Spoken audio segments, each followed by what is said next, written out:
On this episode of the Turnbuckle, Dutch Mantel provides an update on Jerry Lawler, Kevin Sullivan and Jake the Snake discuss why AEW and WWE are afraid of getting talent over, and Road Dogg thinks WWE needs to figure out how to elevate the Women's Tag Team Championships. Folks, rating your favorite wrestling moves and wrestling news because it's time for the Turnbuckle.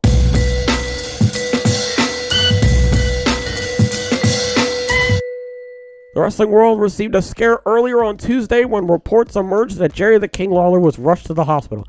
Later information confirmed that Lawler, who once had a heart attack during an episode of Raw, had suffered a stroke and was forced to undergo surgery. Now some good news is coming in, courtesy of Dutch Mantel, one of Lawler's most famous rivals. Update on Jerry Lawler, Mantel tweeted. It has been confirmed that Jerry Lawler suffered a stroke last night in Fort Myers, Florida. He was rushed to a local hospital where he underwent a medical procedure. His latest condition is actually good and he's expected to recover. Good news. Shortly after, Mantel provided another update after speaking to Lawler's son, Kevin Lawler, which revealed further details on Lawler's condition. Just talked to Kevin. He said that he talked to the doctor who said that Jerry is improving, Mantel tweeted. He suffered some paralysis on his left side that he is now regaining use of. The doctor said that Jerry should recover from this episode. Good luck, Jerry. Mantel's latest update revealed that Lawler had suffered further paralysis as well. Nevertheless, Mantel again stressed, both to his timeline and when responding to a fan, that Lawler was already showing improvement. Lawler experienced paralysis on his right side immediately following the stroke, Mantel tweeted. Latest news has reported that he has regained partial use of his arm. His speech is still affected, but that takes a bit more time, but he's improving. I'm glad that he's improving. I'm glad that he's all right. I'm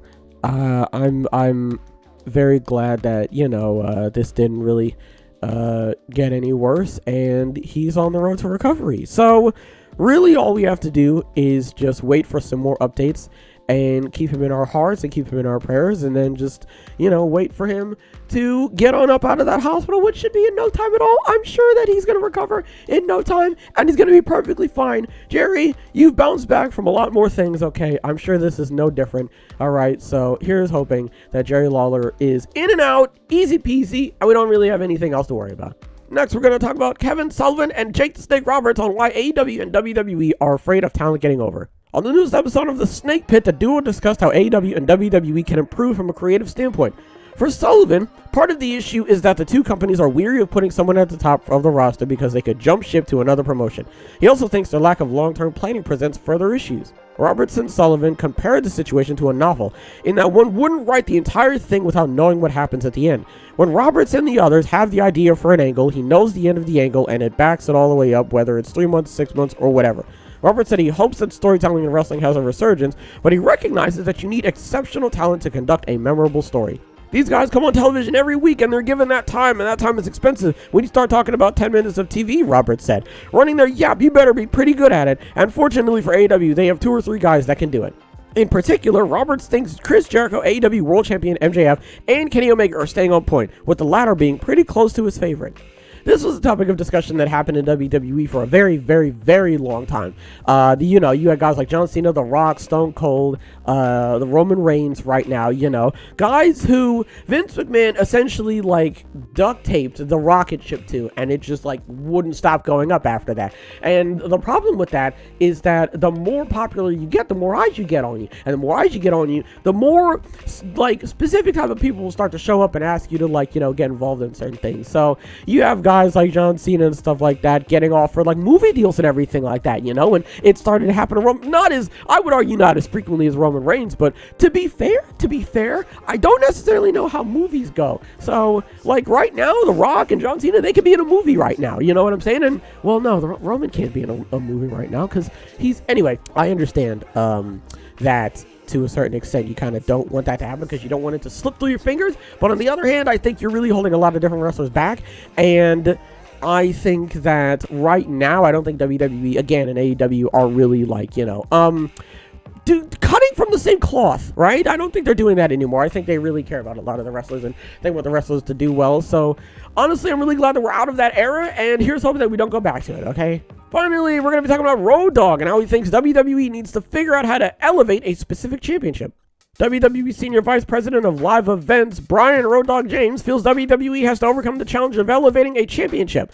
When the WWE Women's Tag Team Championship was introduced, many wondered how strongly the title would be presented. While the gold has seen its share of star power from the likes of Sasha Banks, Charlotte Flair, Asuka, Bayley, and Alexa Bliss, the general consensus is that the WWE Women's Tag Team Championships hasn't had a prominent role on TV. During an episode of his Oh You Didn't Know podcast, James shared what WWE must do to ensure that the championship is elevated. Even now, people go, oh, they don't have enough depth in the women's division to have tag titles, so we got to figure out how first to properly tell the two titles, both Raw and SmackDown Women's Championships, that is, and also the tag title story. And the tag title story, you're going to have some freedom like you're doing with the Usos, I believe, James said. It's an option. You don't have to have it, but an option is to kind of use the same template, and whoever they are, kind of go to both shows and work. James admitted that he thinks it's a tricky situation. He said that having both tag team championships on the men's and women's side appear on both Raw and SmackDown on a weekly basis may be a bit too much.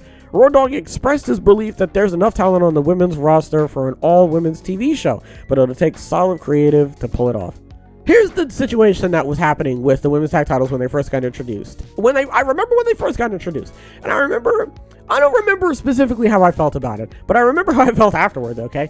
I remember that my biggest gripe, which was everyone's gripe, is that there was nobody to challenge it. And whenever there was somebody to challenge it, it was just these two random people that just were like, hey, you want those? And that was it. The most famous example I can think of is Nia Jax and Shayna Baszler. And then it was Naomi, oh my lord, Naomi like teams like someone else, didn't they? And then it was like Dana Brooke or something like that, right? I can't, it was such a long time ago. The Thunderdome era was a blur, okay? Leave me alone. He's right. I think if you are going to have the women's tag team titles become prominent again, I think they need to start following in the footsteps of the NXT tag team championships, and they need to make like relationships and character depth and like have the betrayals be more meaningful and stuff like that because of the relationships and the character depth and everything like that. I think that was the main reason that was like hindering the championships when they first got here, was that there was no like chemistry. There was nothing. There was random heel A and random heel B, and then they came together and they went after the tag titles, and that was literally it. And that doesn't add any intrigue to anything because it's two random schmucks who are just like, oh, I want gold, and that's literally it. So if you want the tag team titles, first of all, if you want any title to have any type of prominence, the champion is only good as a challenger that they put down, which is a quote from Paul Heyman, which is probably the most true quote about any wrestling phenomena. Okay, sorry, you just gotta like have a nice, it's like a big stew. You just gotta have a big stew, all the nice ingredients, everything's gotta be portioned out properly. It's gonna be fine, it's gonna be great. You have nothing to worry about. I don't necessarily know if that's gonna happen or not, because that's like the big overarching thing of like, hey, genius, there are no women's tag team titles right now. You know, they're just doing the NXT thing. So if they ever do end up bringing them back, then hopefully that's the the formula that they're gonna follow. But if they don't, again, man, it's fine. Okay, it's not that big of a deal. It's not the end of the world.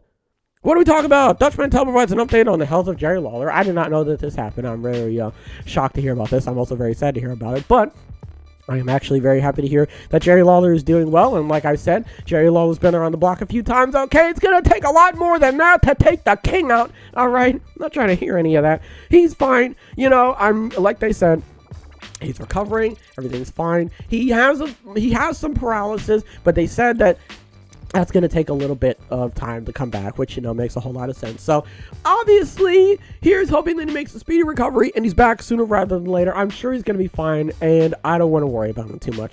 Kevin Sullivan and Jake the Snake were like, hey, man, you got to stop being afraid of building up the big superstars, and I don't think WWE and AEW are like that anymore, but I get why it was happening. I get at the time why it was happening. And even I remember at the time saying the reasons why it was happening, because, you don't want to lose them and everything like that, which, again, makes sense, but you can't just be holding down certain wrestlers because you don't want them to be more popular. That's an oxymoron. I want people to know about this guy, so I want to build him up. But if I build him up too much, then he's going to get taken away. So I have to build him down, but also keep him up. That doesn't make any sense.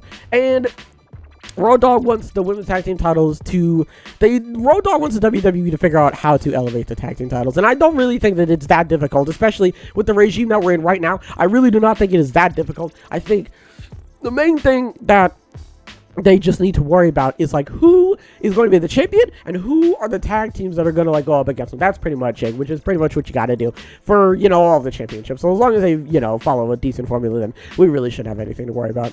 Folks, that's going to do it for this episode. Hopefully everybody has a wonderful tonight and a wonderful tomorrow. As always, big hugs. Big hugs all around.